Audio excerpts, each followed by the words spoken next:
महाराज जी, आपके चरणों में कोटि कोटि प्रणाम। महाराज जी, किन किन लक्षणों के बाद ही विरक्त मार्ग अपनाना चाहिए ताकि कोई मरकट वैराग्य में निर्णय ना लें और घर से ना भागे? पहली बात, तीन बातें हैं जो हमारे परमार्थ को मिटिया मेट कर देती हैं। पहला है काम भोग, कंचन, कामनी, कीर्ति। तीन बातें कहेंगे तो सबसे पहला साधक के जीवन में काम भोग आता है। यदि वो स्त्री विजयी है तो विरक्त मार्ग में कदम रखे नहीं, चुपचाप घर गृहस्थी में ब्याह करके अपने भजन को पुष्ट करे। स्त्री विजयी का मतलब हमारे पास अगर भोग उपस्थित है, भोगने का समय भी है, लेकिन हम नहीं भोगेंगे क्योंकि हम वैराग्य मार्ग के पथिक हैं। इतनी दम हो, बांध लगोटा बचा के इंद्र कभी न देखा पर नारी, धर्म के टुकड़े खाकर भैया चढ़ी बदन पे तैयारी। तो परमार्थ में कदम रखना चाहिए, नहीं रखना चाहिए। तो जब ये स्थिति हमारे अंदर आ जाए कि पराई माता बहन अगर हमारे पास भी बैठी हो तो भी हमारा मन गलत मार्ग में ना जाए, तो वैराग्य का हिम्मत करे। दूसरी बात, अगर हमको भीख मांग के खाना पड़ रहा है और हमें भीख भी नहीं मिल रही है तो भी हमें रुपए का चिंतन नहीं होना चाहिए। धनी पुरुषों की चाटुकारिता नहीं होनी चाहिए। अगर ये है तो बाबागिरी आग लगे, वो किसी काम की बाबागिरी नहीं जो धनियों के पीछे धन के लिए लालसा करके उनकी चाटुकारिता करे, वो बाबागिरी नहीं है।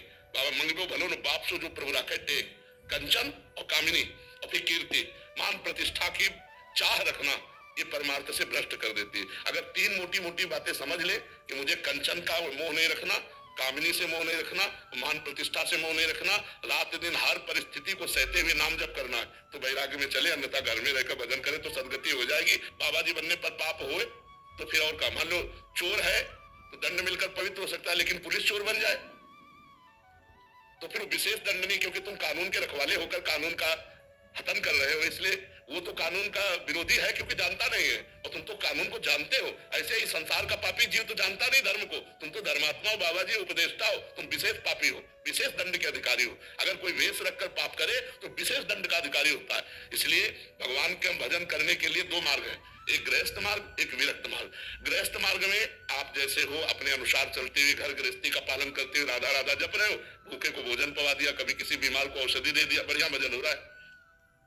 बाबा जी बनकर दूसरी माता बहनों की तरफ गंदी दृष्टि रखना, सेठ की चाटुकारिता करना और अपने सम्मान के लिए नौटंकी नाटक करना, घोर नरक मिलेगा, पक्का समझ लो। ऐसा नहीं कि बाबा जी बन गए तो तुम्हारे लिए भी मानो ही आएगा, नहीं। तुम्हारे शिष्य धन सो कर हरई, सो गुरु घोर नरक वहां पर। जो शिष्य के धन का तो अपहरण कर रहा है लेकिन शोक का अपहरण नहीं कर पाया, उसे परम पद नहीं दिला पाया, उस गुरु को नरक जाना पड़ता है। बाबा जी बनना बहुत खतरे में पड़ना है, कोई साधारण बात नहीं। हम कह रहे 50 वर्ष ब्रह्मचारी रहे और 5 मिनट गलती हो गई तो 50 वर्ष पर पानी फिर गया कि नहीं फिर गया? ये कोई छोटा मोटा गेम नहीं है, बहुत बड़ा गेम है। पूरी जिंदगी भर बिल्कुल लाइन पे चलना, लाइन से जरा से बिदल गए कि मिट्टिया मेट हो गए। एक गलती में पूरे जीवन की तपस्या को मिट्टी में मिला करके 1 मिनट में साबित कर दिया जाएगा पाखंडी है, एक गलती में। यार जीवन में भजन के 5 मिनट गिर गया तो क्षमा करो, कोई क्षमा नहीं करेगा। पूरा विश्व, पूरा भारत ये बोल देगा पाखंडी है, नहीं बोल देगा। तो बाबागिरी बहुत कठिन है, सबसे ज्यादा अगर कठिन काम है तो बाबागिरी का है। पूरे जीवन मनोरंजन नहीं, पूरे जीवन कभी मन का जो चाल है उसके अनुसार नहीं चला गया, उसके खिलाफ चला गया, और 1 मिनट चूक हो जाए तो कोई क्षमा नहीं करेगा। ऐसी है बाबागिरी। इसलिए पूरी तलवार की धार कही गई है, ज्ञान के पंथ कृपान के धारा और परत खगेश लगे नहीं बारा। इसलिए बाबा जी तो बनोमती हाँ, अपने घर में गरम गरम रोटी पाओ और राधा राधा जपो, इससे कल्याण। कलयुग है, कलयुग है। बाबागिरी का निर्वाह करना बहुत कठिन है, और अपने लोग गंगा किनारे 20 वर्ष भगवान जैसे, तो वो निर्वाह हो गया।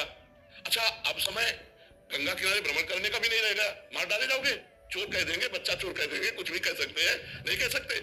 बाबा जी बाबा जी बोल लेके जाता है। महाराज जी, मैं भी जैसे ठाकुर शेरदास जी की तरह प्रतिदिन के 3 लाख नाम जप करना नाम जप करना चाहते हो, लेकिन भेष मत बदलना, पैंटे शर्ट में रहना। हाँ, अपने घर के आप भेष बदलना बहुत कठिन है, बहुत कठिन है। जरा सा भी चूक हो जाए तो भाई कोई बर्दाश्त नहीं करेगा, इसलिए बहुत सावधानी। अच्छा, हमें और कोई बर्दाश्त करे चाहे न करे, ईमानदारी वाला जीवन जीना चाहिए। देखो गृहस्थ है, अपना ब्याह कर दो, 10 पैसे कमाओ मेहनत से, खुद खाओ, दूसरों को भी खवाओ, नाम जप करो, बढ़िया जीवन है। अब बाबा जी बन करके मांग के खाना, पूरे जीवन बस अलर्ट रहना, तनिक भी गलती नहीं होना, तो भाई मान लो बाबा जी बनने का मतलब मैं मरा, ऐसा मान ले तो जी जाएगा। मरो रे जोगी मरो मरनो है तो मीठो, ऐसे मर के देखो जैसे गोरख मर दिठो, गोरखनाथ जी कहते।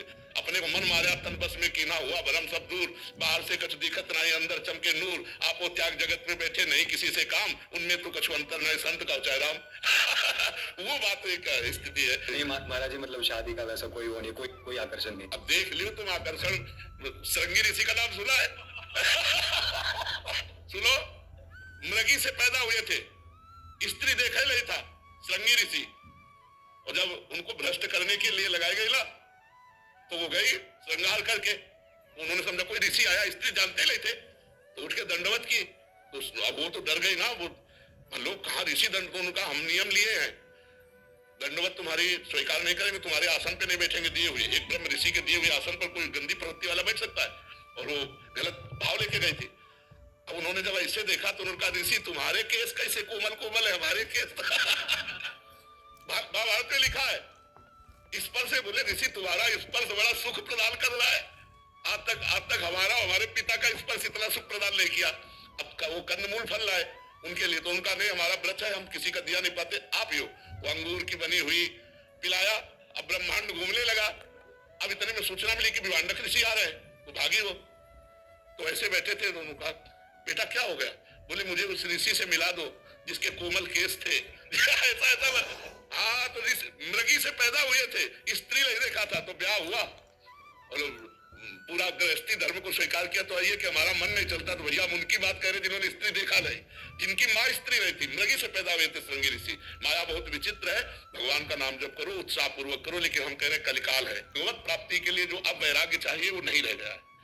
कोई घर ऐसे मुश्किल मिलना होगा जहाँ शराब न पी जाती हो, जहाँ मांस न खाया जाता हो, मतलब ये तो पवित्र धाम है। तब हम बात करें जैसे अन्यत्र जो है भिक्षा लेने लायक नहीं रह गया, यहाँ पवित्र धाम है, हमारा ब्रज क्षेत्र भगवान का स्वरूप। अरे हमारे पवित्र धामों में तो इतना अनुशासन हो जाना चाहिए कि यहाँ मांस मदिरा बिक्री नहीं होनी चाहिए। ये पवित्र धाम है ब्रज 84 को, यहाँ की रज में लोटो चरणामृत्यु ठाकुर दर्शन करो। अब हम उनके घरों में कैसे रोटी मांगे जिनके घर में मदिरा पान होता है, जिनके घर में मांस भक्षण होता है? तो अब साधुता का निर्वाह करना बहुत कठिन है। अच्छा हम जिएंगे तो तुम्हारे दिए ही तो जिएंगे, आप विचार करो। अब पापी पुरुष हमको देगा तो हमारी बुद्धि पाप में होगी कि नहीं होगी? हम कहाँ जिएंगे? जिएंगे तो तुम्हारे बीच में, कहाँ खाएंगे? खाएंगे तो तुम्हारे बीच में, रहेंगे तो तुम्हारे बीच में, और तुम्हारे आचरण भ्रष्ट हो रहे हैं। तो हम जिएंगे, हम खाएंगे तो हमारी बुद्धि भी भ्रष्ट होगी। बाबा जी बनकर भगवत प्राप्ति करना बहुत कठिन है, क्योंकि हम उसको देख रहे हैं। इसीलिए जितने बन गए वो बढ़िया है, आगे सोच समझ के बोले। बहुत कठिन कलिकाल, विमता बहुत है, नम्रता ऐसे नहीं है। एक भी गलती हम बर्दाश्त नहीं करते। बाबा जी बने थे तो क्या सोच के बने थे? किसी माता बहन की तरफ आंख नहीं उठा सकते, या आए हुए किसी व्यक्ति से ऐसे नहीं कर सकते, एक भी नहीं। बताओ अगर तुमसे कोई कहता हो कि यहाँ रुपया चढ़ा दो, ऐसे रुपया दो, किसी तरह की फीस ली जाती है? मैंने आज अभी देखा कुछ बाहर से आए तो कुछ दे रहे थे, उन्होंने नहीं लिया, सामने बैठे हुए। हाँ, अभी वो बाहर से से आए आपसे नहीं, बिल्कुल हाँ, आप शासन का मतलब बिल्कुल ऐसा है। तो ये सब शिक्षा प्राप्त किए हुए हैं, इसीलिए चल रहे, इसीलिए सब कोई बात मान रहा है। नहीं यही गलत करने लगे तो बोले चेला को तो संभाल नहीं पा रहे, कहने लगे ला लो